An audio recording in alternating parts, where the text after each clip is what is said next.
श्री हरिवंश, श्री राधा वल्लभ, श्री हरिवंश। आज हम यहाँ डायबिटीज अर्थात शुगर की बीमारी, मधुमेह बीमारी के बारे में बताएंगे। इसका आयुर्वेदिक उपचार हम करके शुगर से बच सकते हैं, शुगर की बीमारी खत्म हो सकती है। सबसे पहले डायबिटीज क्यों होता है? हमारे शरीर में पेनक्रियाज नामक ग्रंथि पाई जाती है। यह पेनक्रियाज ग्रंथि ठीक से काम नहीं करती है या फिर पूरी तरह से काम नहीं करती है, इसलिए डायबिटीज होने का खतरा होता है। कारण क्या है? पेनक्रियाज नामक जो ग्रंथि होती है वह हार्मोन्स निकालती है, जिसमें मुख्य हार्मोन्स इंसुलिन और ग्लूकागॉन है। तो इंसुलिन हार्मोन्स हमारे शरीर के लिए बहुत इंपॉर्टेंट है। रक्त शर्करा को नियंत्रित करने में इंसुलिन की बहुत महत्वपूर्ण भूमिका होती है। हम जो भी भोजन प्राप्त करते हैं वह अंत में ग्लूकोज के रूप में बदल जाता है, परिणत हो जाता है। चाहे आप कार्बोहाइड्रेट, चाहे आप प्रोटीन, चाहे आप फैट भोजन के रूप में ले रहे हो, उसका पाचन होने के बाद अंतिम स्थिति ग्लूकोज में परिवर्तित होना है। यही ग्लूकोज हमारा शरीर अवशोषित करता है और ग्लूकोज के विघटन से ऊर्जा प्राप्त होती है। यही ग्लूकोज जब खून में मिल जाता है भोजन पचने के बाद, तो खून के माध्यम से पूरे शरीर में पहुंच जाता है, प्रत्येक कोशिका में पहुंच जाता है। अब कोशिका के अंदर माइटोकॉन्ड्रिया होता है, वहां पर ऊर्जा का निर्माण होता है। अब कोशिका के अंदर इंसुलिन घुसेगी कैसे? वो ग्लूकोज अंदर जाएगा कैसे? यही इंसुलिन जो होता है हार्मोन्स, ग्लूकोज को अंदर जाने देता है, अर्थात उसके आवागमन को नियंत्रित करता है। कहाँ पे? कोशिकाओं के अंदर जाने के लिए, उसके नियमन करने के लिए इंसुलिन की बहुत बड़ी भूमिका होती है। इंसुलिन के कम निर्माण के कारण रक्त में शुगर अधिक हो जाता है, क्योंकि जब इंसुलिन कम बनता है तो कोशिकाओं तक और रक्त में शुगर बढ़ता जाता है और यह मूत्र के जरिए निकलने लगता है। इसलिए डायबिटीज के मरीज को बार बार पेशाब आती है। डायबिटीज होने में आनुवंशिकता भी एक कारण है। यदि परिवार में किसी माँ बाप को, भाई बहन को, दादा दादी को डायबिटीज है तो आपको भी डायबिटीज हो सकती है। मोटापा भी डायबिटीज का कारण है। समय पर खाना न खाना, अधिक जंक फूड खाना, मैगी, चाउमीन, पिज्जा, बर्गर खाना और अधिक से अधिक मात्रा में भोजन का सेवन करना, तेल, घी, वसा का ज्यादा सेवन करना, जिससे कोलेस्ट्रॉल का स्तर बढ़ जाना, ये सब कारण है डायबिटीज होने में। अधिक मीठा खाना, नियमित रूप से जंक फूड खाना, कम पानी पीना, एक्सरसाइज ना करना, खाने के बाद तुरंत सो जाना, आराम परस्थित जीवन, व्यायाम ना करना, यह सब डायबिटीज के लक्षण हैं। अब यह लक्षण हमारे बच्चों में भी आ गए हैं। डायबिटीज वैसे दो प्रकार का होता है, डायबिटीज 1, डायबिटीज 2। डायबिटीज के रोगी के शरीर में इंसुलिन का निर्माण आवश्यकता से कम होता है। टाइप 1 की स्थिति हम बता रहे हैं। इस अवस्था को बाहर से इंसुलिन देकर नियंत्रित किया जा सकता है। इसमें रोगी का जो अग्नाशय होता है, अर्थात पेनक्रियाज होता है, कि बीटा कोशिकाएं इंसुलिन नहीं बना पाती, जिसका उपचार लगभग असंभव होता है। इस प्रकार बच्चों को एवं 18 से 20 साल तक के युवाओं को प्रभावित कर सकता है, 18 से ऊपर के युवाओं को। वहीं टाइप 2 डायबिटीज शरीर में इंसुलिन पूरी तरह से इस्तेमाल नहीं कर पाता है। इसे शरीर इंसुलिन बनाता तो है लेकिन कम मात्रा में बनाता है और कई बार वह इंसुलिन अच्छे से काम नहीं करता। तो टाइप 2 की बात ये की गई है। टाइप 2 का उपचार उचित खान-पान से, दवाओं से नियंत्रित हो जाता है। टाइप 1 में बनता ही नहीं है, बाहर से आपको इंसुलिन देना पड़ता है।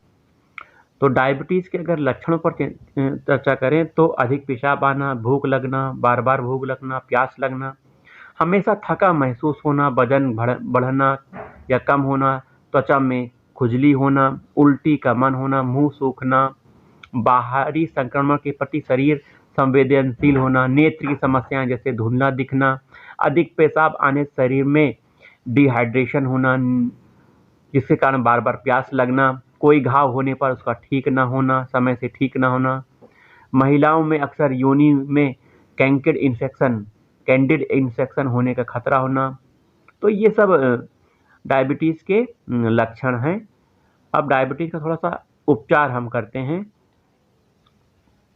डायबिटीज़ का उपचार हम देसी तरीके से अर्थात आयुर्वेद के तरीके से करते हैं। सबसे पहले हम करेले के बारे में जानते हैं। करेला डायबिटीज में बहुत फायदेमंद है। करेले का जूस शुगर की मात्रा को कम करता है। डायबिटीज को नियंत्रण में लाने के लिए करेले का जूस नियमित रूप से हमें पीना चाहिए, लेकिन इसकी मात्रा थोड़ा सा आपको जाननी चाहिए। करेले में आप टमाटर खीरा का जूस डाल सकते हैं, टमाटर और खीरा डाल सकते हैं। खाली पेट इसे सुबह और शाम आपको पीना है। यह जूस आपको 50 ml पीना है, उससे ज़्यादा नहीं पीना है। तो करेले से हम डायबिटीज़ को ठीक कर सकते हैं। नियमित करेले का सेवन करिए।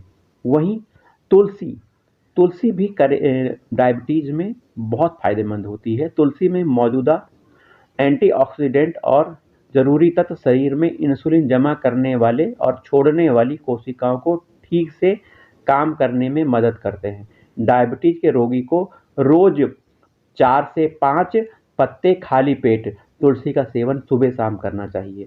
वहीं अमलतास, डायबिटीज के रोग के लिए अमलतास बहुत लाभकारी होगा। अमलतास की कुछ पत्तियों को धोकर उसका रस हमको निकाल लेना चाहिए। इसका 1/4 कप प्रतिदिन सुबह खाली पेट पीने से आपको फायदा होगा। वहीं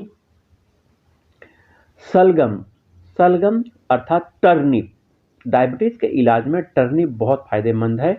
सलाद के रूप में सलगम या सब्जी के रूप में बनाकर खाइए, डायबिटीज में बहुत फायदा करेगा। वहीं अलसी के जो बीज होते हैं, फ्लैक्स सीड बोलते हैं, वह डायबिटीज में बहुत फायदा करते हैं। सुबह खाली पेट अलसी का चूर्ण गर्म पानी के साथ लें। अलसी में प्रचुर मात्रा में फाइबर पाया जाता है, जिस कारण से यह फैट और शुगर को उचित अवशोषण करने में सहायता करता है। अलसी के बीज डायबिटीज के मरीज की भोजन के बाद शुगर की मात्रा को कम करने में बहुत फायदा करता है। लगभग 30% शुगर की मात्रा, खून में शुगर की मात्रा को यह अलसी कम कर देता है। इसलिए अलसी का हमें प्रयोग करना है। इसका चूर्ण को खाली पेट पीना है सुबह, ठीक है। डायबिटीज के इलाज में मेथी बहुत फायदेमंद है। मेथी के दाने आप जानते होंगे। रात को सोने से पहले 1 गिलास पानी में डालकर इसको रख दीजिए। सुबह उठकर खाली पेट इस पानी को पिएं और मेथी के दाने को भी चबा लें। नियमित रूप से आप इसका सेवन करिए। मेथी गैस्ट्रिक के लिए भी फायदेमंद होती है। वहीं यह कोलेस्ट्रॉल लेवल को भी ठीक करता है, शुगर के लिए भी फायदेमंद है। तो मेथी के बीज आपको डायबिटीज, शुगर एवं ब्लड प्रेशर में फायदा करेगा। वहीं गेहूं, डायबिटीज के लिए गेहूं बहुत लाभकारी है। गेहूं के ज्वार, समझ रहे होंगे, गेहूं का ज्वार आधा कप ताजा रस निकाल लीजिए। सुबह शाम पीने से डायबिटीज में लाभ होगा, खून का स्तर भी बढ़ेगा। जामुन आप जानते होंगे, जामुन बहुत फायदेमंद है डायबिटीज में। जामुन के फल में काला नमक लगाकर खाइए, रक्त में शुगर की मात्रा कम होगी। वहीं जामुन के बीज जो होते हैं उनको सुखा लीजिए, कोट कर पीस लीजिए। इसके चूर्ण को भी खाली पेट खाइए, डायबिटीज का स्तर आपके शरीर में कम होगा। वहीं दालचीनी डायबिटीज में बहुत फायदेमंद होती है। रक्त में शुगर के स्तर को कम करने के लिए आप नियमित रूप से 1 ग्राम दालचीनी का प्रयोग करिए। आप इसे 2 महीने तक प्रयोग कर सकते हैं। डायबिटीज का स्तर आपका कम होगा, शुगर की मात्रा कम होगी, आपको फायदा मिलेगा। वहीं डायबिटीज के इलाज के लिए सौंफ बहुत फायदेमंद होता है। नियमित तौर पर भोजन के बाद सौंफ खाएं। सौंफ खाने से डायबिटीज नियंत्रण में रहती है। तो ये रही बातें डायबिटीज की। आप डायबिटीज को नियंत्रित करने के लिए सुबह शाम एक्सरसाइज करिए, आलस्य को दूर भगाइए। वहीं शरीर को इतना आराम दीजिए जितना उसको आवश्यकता है। नियमित सादा भोजन करिए, बाहर जंक फूड का सेवन ना करिए।